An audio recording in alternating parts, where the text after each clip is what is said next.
Salute സുഹൃത്തുക്കളെ. കഴിഞ്ഞ എപ്പിസോഡിൽ ഞാൻ പറഞ്ഞിരുന്നു വട്ടിയൂർക്കാവ് നിയമസഭാ ഇലക്ഷൻ വിജയിച്ചില്ല എങ്കിലും എനിക്ക് വലിയ വിഷമമൊന്നും തോന്നുന്നില്ല എന്ന്. പക്ഷെ എനിക്ക് കുറച്ച് നിരാശയുണ്ട്. വിജയം ഞാൻ പ്രതീക്ഷിച്ചതാണ്. അതുപോലെ ആയിരുന്നു എന്നോട് അവിടെയുള്ള എല്ലാവരും പെരുമാറിയിരുന്നത്. എവിടെ ഞാൻ പ്രചാരണത്തിന് പോയാലും വളരെ വലിയ ഒരു സ്വീകരണം കിട്ടിയിരുന്നു. ഒരുപാട് സ്നേഹവും നന്ദിയും എനിക്ക് ലഭിച്ചിരുന്നു. ഒരുപാട് സ്ത്രീകൾ, വളരെയധികം സ്ത്രീകളും പിന്നെ കുറെ പുരുഷന്മാരും ഒക്കെ പറഞ്ഞിട്ടുണ്ട് ഞാൻ പോലീസ് ഡിപ്പാർട്ട്മെന്റിലായിരുന്നപ്പോൾ അവർക്ക് ചെയ്ത സേവനങ്ങളെ കുറിച്ച്. അപ്പൊ അതൊന്നും കാര്യമായിട്ട് എനിക്ക് ഓർമ്മയില്ലെങ്കിൽ പോലും അവരത് ആവർത്തിച്ച് പറയുന്നത് കേട്ടപ്പോൾ എനിക്ക് വളരെയധികം ആത്മവിശ്വാസം തോന്നിയിരുന്നു. ഞാൻ ഇത്രയധികം സ്ത്രീകൾക്ക് വേണ്ടി പ്രവർത്തിച്ചിട്ടുള്ള ഒരു വ്യക്തിയാണല്ലോ. അപ്പൊ തീർച്ചയായിട്ടും വട്ടിയൂർക്കാവിലെ സ്ത്രീ ജനങ്ങള് എനിക്ക് വേണ്ടി വോട്ട് ചെയ്യുമായിരിക്കും എന്ന് ഞാൻ പ്രതീക്ഷിച്ചു. കേരളത്തിലെ നമുക്കറിയാലോ, നമ്മുടെ സ്ത്രീകളാണ് കൂടുതലുള്ളത് പുരുഷന്മാരെക്കാളും.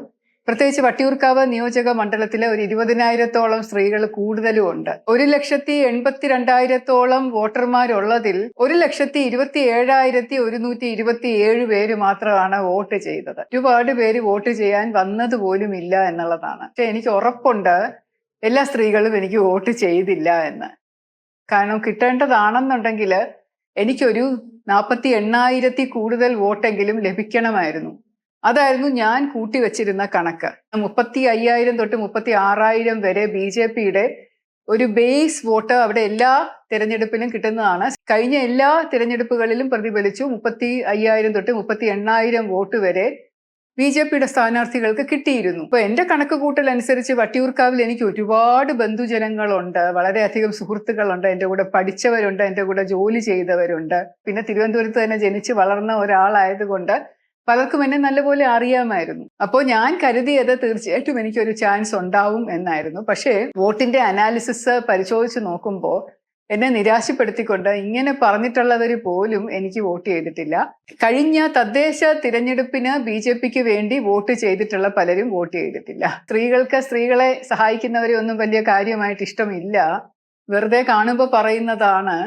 അല്ലെങ്കിൽ അവർക്ക് രാഷ്ട്രീയം എന്ന് പറയുന്നതിനെ കുറിച്ച് പുരുഷന്മാർ പറയുന്ന ഒരഭിപ്രായം മാത്രമേ ഉള്ളൂ, വ്യക്തമായ ഒരു ചിന്താശക്തി ഇല്ല എന്ന്. എനിക്ക് വളരെ പ്രിയപ്പെട്ട ഒരു വിഷയമാണ് സ്ത്രീകളും കുട്ടികളും എന്ന് പറയുമ്പോൾ. അപ്പോൾ ഞാൻ സ്ത്രീകൾക്ക് വേണ്ടി തുടർന്നും ഒരുപാട് കാര്യങ്ങൾ ചെയ്യാൻ തന്നെയാണ് തീരുമാനം. ഇപ്പോഴും ദിവസേന എന്നെ ഒരുപാട് സ്ത്രീകൾ വിളിച്ച് അവരുടെ പ്രശ്നങ്ങൾ പറയാറുണ്ട്. രാവിലെ തൊട്ട് ഒരു ജോലിയും ചെയ്യാൻ സമ്മതിക്കില്ല. 6 മണി തൊട്ട് തുടങ്ങും വിളിക്കുന്നത്. ചിലപ്പോൾ വിദേശത്തു നിന്നൊക്കെ വിളിക്കും. അപ്പൊ ചിലപ്പോൾ US-ലും ഒക്കെ ആകുമ്പോൾ അത് രാത്രിയിലാണല്ലോ. അപ്പൊ അവർക്ക് സൗകര്യമായിട്ട് വിളിക്കാൻ പറ്റുന്ന സമയം നോക്കി വിളിക്കുന്നതായിരിക്കും. എല്ലാവർക്കും അവരവരുടെ വ്യക്തിപരമായിട്ടുള്ള പ്രശ്നങ്ങൾ തീർക്കാനായിട്ട് എന്നോട് സംസാരിച്ചാൽ സാധിക്കും എന്നുള്ളൊരു വിശ്വാസത്തോടു കൂടിയാണ് വരുന്നത്. പലതും എനിക്ക് ചെയ്യാൻ സാധിക്കില്ല. പക്ഷെ ചിലപ്പോൾ നല്ല ഉപദേശങ്ങൾ കൊടുത്തുവിടും. ബന്ധുജനങ്ങളും സുഹൃത്തുക്കളും വീട്ടിലുള്ളവരും പോലും പല പരാതിയുമായിട്ട് വന്നിട്ട് എനിക്ക് സഹായിക്കാൻ പറ്റുന്നില്ല. എനിക്കെതിരെ തന്നെ 2 പോലീസ് കേസായി ഇപ്പോൾ.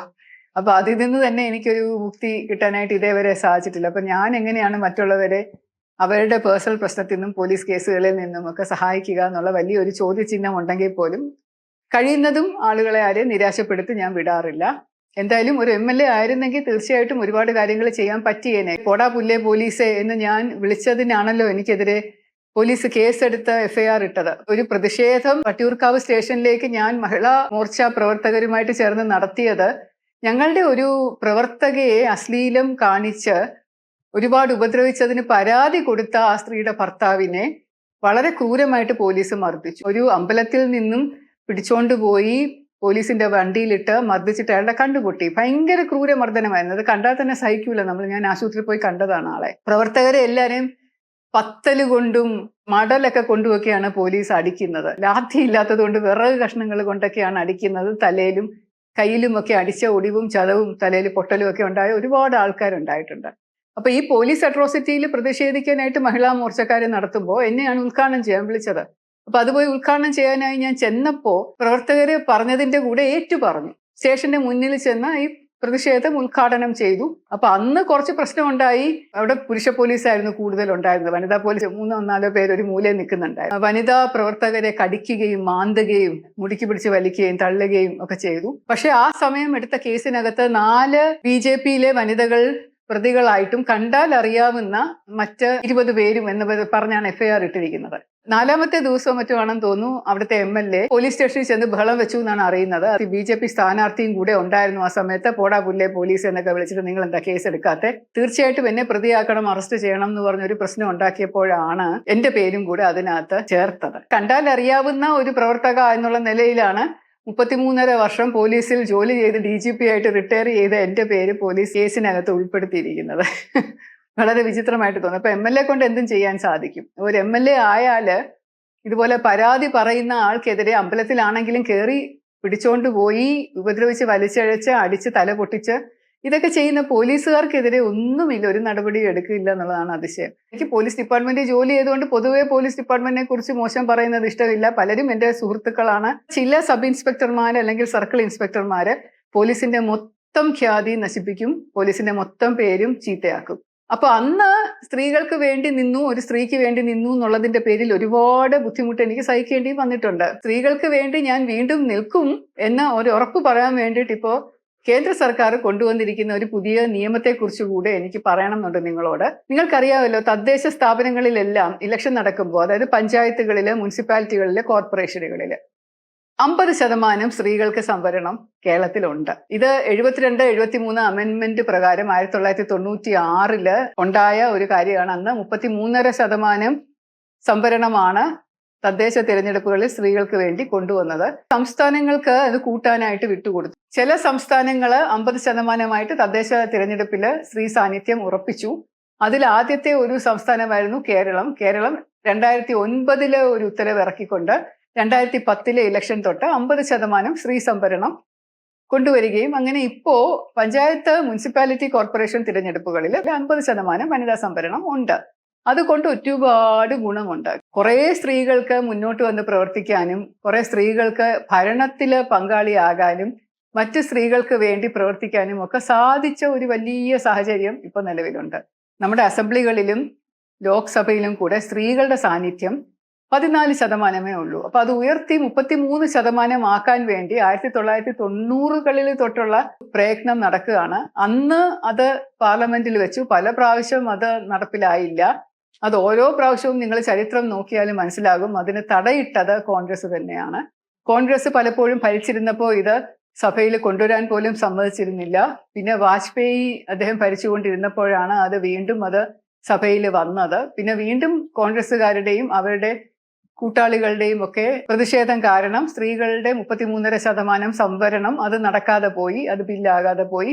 പിന്നെ വീണ്ടും 2023 മോദിജി ഒരു പ്രത്യേക പാർലമെന്ററി സമ്മേളനം കൂടിയിട്ടാണ് സെപ്റ്റംബറിൽ ഇതൊരു നിയമമായി എല്ലാവരും ചേർന്ന് പാസ്സാക്കിയത്. അത് ഒരുപാട് നാളത്തെ ചർച്ചയൊക്കെ കഴിഞ്ഞ് വളരെയധികം പബ്ലിക് സപ്പോർട്ടും ഒക്കെ ഇതിനു വേണ്ടി ഉണ്ടായിരുന്നു. പിന്നെ എല്ലാ പാർട്ടികളും ഒരേ ശബ്ദത്തിൽ പറഞ്ഞു. അന്ന് 3/2 ഭൂരിപക്ഷത്തോടു കൂടി പാർലമെന്റിൽ വെച്ച് പാസ്സായി. പക്ഷേ അതിനൊരു ക്ലോസ് ഉണ്ടായിരുന്നു. അതായത് ഇപ്പോഴുള്ള പാർലമെന്റിലെ 543 MP-മാരെ വെച്ചുകൊണ്ട് 33.5% സ്ത്രീ സംവരണം കൊണ്ടുവന്നാൽ പുരുഷന്മാരുടെ എണ്ണം വളരെയധികം കുറയും. കാരണം അതിനകത്ത് ഓൾറെഡി SC/ST സംവരണം ഉണ്ട്.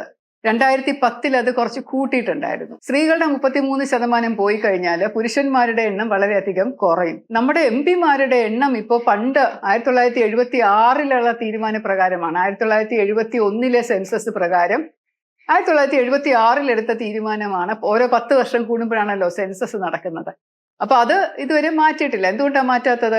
നമ്മുടെ ജനസാന്ദ്രത കൂടി വരുമ്പോൾ അതനുസരിച്ചിട്ട് MP-മാരുടെ റെപ്രസെന്റേഷൻ വേണമല്ലോ, MLA-മാരുടെ റെപ്രസെന്റേഷൻ വേണമല്ലോ. ജനസാന്ദ്രത, പോപ്പുലേഷൻ കൂടി വരുന്നു. പക്ഷെ MLA-മാരുടെ MP-മാരുടെ നമ്പർ ഒന്നുപോലെ നിൽക്കുന്നു. നമ്മുടെ ഭാരത ഭരണഘടനയിൽ പറയുന്ന ഒരു വലിയ തത്വമുണ്ട്, 1 person 1 vote 1 value എന്ന്.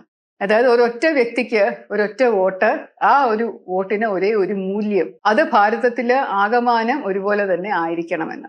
അപ്പൊ എങ്ങനെയാണ് ഒരു വോട്ടിന്റെ മൂല്യം നിർണ്ണയിക്കുക?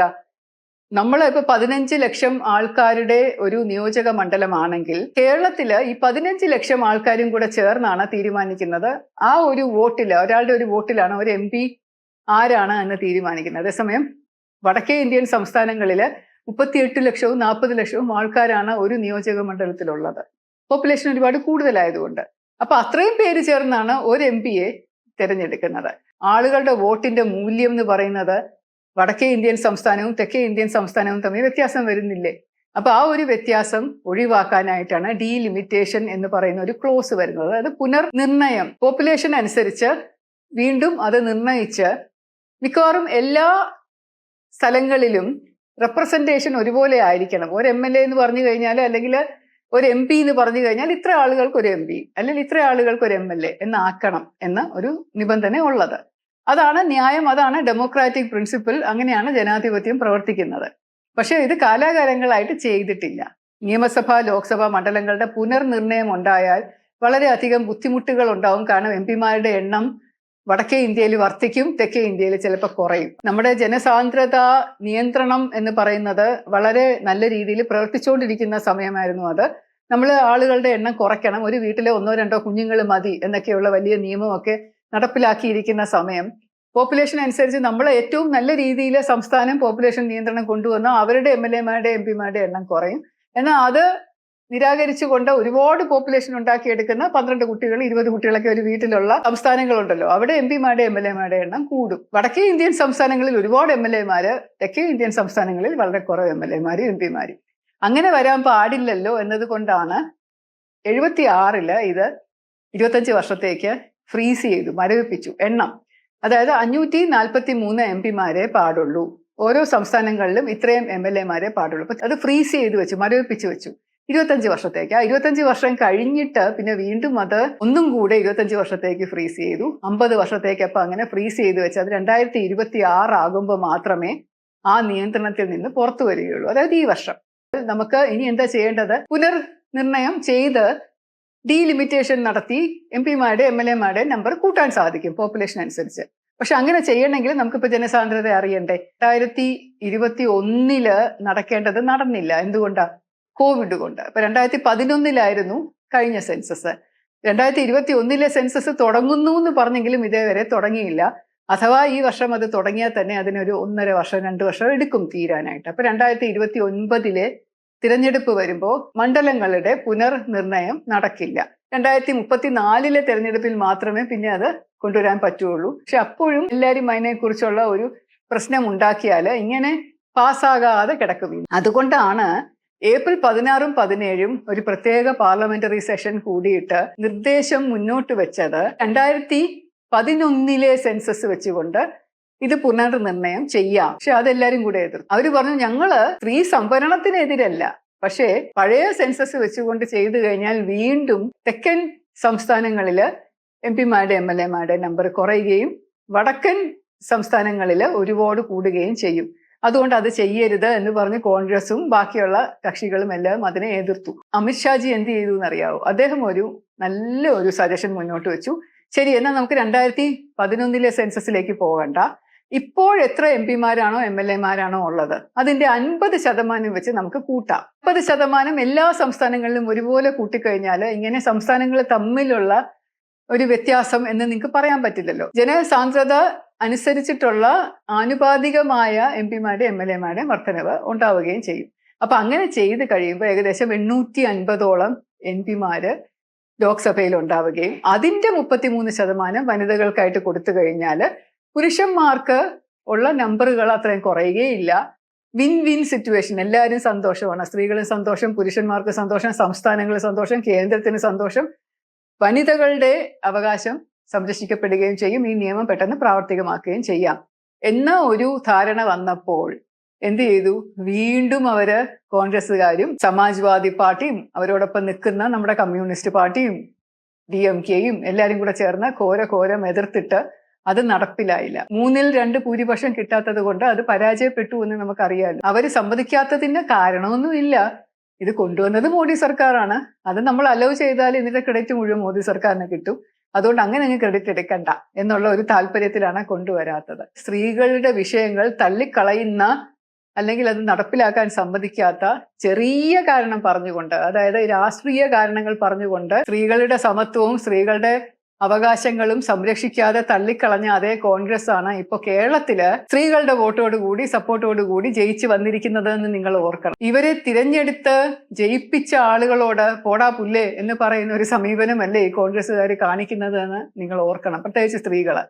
ഇപ്പൊ സ്ത്രീകൾക്ക് ഒരുപാട് ഇന്ദിരാ ഗ്യാരണ്ടി എന്ന് പറഞ്ഞ് തരാൻ വെച്ചിട്ടുണ്ട്. KSRTC ബസ്സിൽ കയറി സൗജന്യ യാത്ര നടത്താം, തീർത്ഥാടനത്തിന് പോകാം, അമ്പലങ്ങളിൽ പോകാം, എക്സ്കർഷന് പോകാം, കൂട്ടമായിട്ട് ചേർന്ന് വലിയ യാത്രകൾ നടത്താം. അപ്പൊ KSRTCയിൽ പരിപൂർണ സൗജന്യമായിട്ട് സ്ത്രീകൾക്ക് യാത്ര ചെയ്യാം എന്നുള്ള ഒരു വാഗ്ദാനം മുന്നോട്ട് വെച്ചിട്ടുണ്ട്. പെൺകുട്ടികൾക്ക് സ്കൂളിലും കോളേജിലും പഠിക്കുന്ന കുട്ടികൾക്ക് 1000 രൂപ വെച്ചിട്ട് ഒരു ധനസഹായം മാസം തോറും ഇടാം എന്ന് പറഞ്ഞിട്ടുണ്ട്. അത് നടപ്പിലാക്കണം. ആരോഗ്യ പദ്ധതി അതും പറഞ്ഞിട്ടുണ്ട്. അപ്പൊ ഇതുപോലെയുള്ള ഒരു 5-6 ഇന്ദിരാ ഗ്യാരണ്ടികൾ കോൺഗ്രസ് പറഞ്ഞിട്ടുണ്ട്. അത് എവിടുന്നെടുത്ത് നടപ്പിലാക്കും എന്ന് നിങ്ങളൊന്ന് ആലോചിച്ച് നോക്ക്. ഇതുപോലെ ഒരിക്കലും നടപ്പിലാക്കാൻ പറ്റാത്ത വാഗ്ദാനങ്ങൾ നൽകി സ്ത്രീകളെ വശീകരിച്ചത് കൊണ്ടാണോ എന്നറിയില്ല എല്ലാ സ്ത്രീകളും കൂടെ ചേർന്ന് കോൺഗ്രസിനെ വോട്ട് ചെയ്തത്, എന്നെ തഴഞ്ഞത്. വട്ടിയൂർക്കാവിലെ ജനങ്ങൾ വളരെയധികം പ്രബുദ്ധരാണ്, അവർ കുറച്ച് വിവരമുള്ളവരാണ്, വളരെ നല്ല രീതിയിൽ പഠനമുള്ളവരാണ്, നല്ല ജോലിയുണ്ട്, സാമൂഹ്യ സ്ഥാനങ്ങളിലൊക്കെ വളരെ ഉയർന്ന നിലയിൽ ജീവിക്കുന്നവരാണ്. നിങ്ങൾ നോക്കിക്കോ, 1 വർഷം പോലും ആകണ്ട, അതിനു മുമ്പ് തന്നെ തലയിൽ കൈവച്ച് പറയും നിങ്ങൾ, ചെടാ ഇതെന്താ ഇങ്ങനെ ഒരു ഭരണം എന്ന്. കാരണം ഇതുപോലെ ഭരണം നമ്മൾ നേരത്തെ കണ്ടിട്ടുള്ളതാണ്. ഇവർ തമ്മിൽ യാതൊരു വ്യത്യാസവും ഇല്ല എന്ന് ഞാൻ വീണ്ടും ആവർത്തിച്ച് പറയാൻ ആഗ്രഹിക്കുന്നു. അതുകൊണ്ട് സ്ത്രീകളുടെ എന്തെങ്കിലും നന്മ വേണം എന്ന് ആഗ്രഹം ഉണ്ടെങ്കിൽ ദയവ് ചെയ്ത് BJPയുമായിട്ട് ചേർന്ന് നിൽക്കൂ എന്നൊരു അപേക്ഷയോടുകൂടി ഞാൻ തൽക്കാലം വിടവാങ്ങുന്നു. സസ്നേഹം, ശ്രീലേഖ.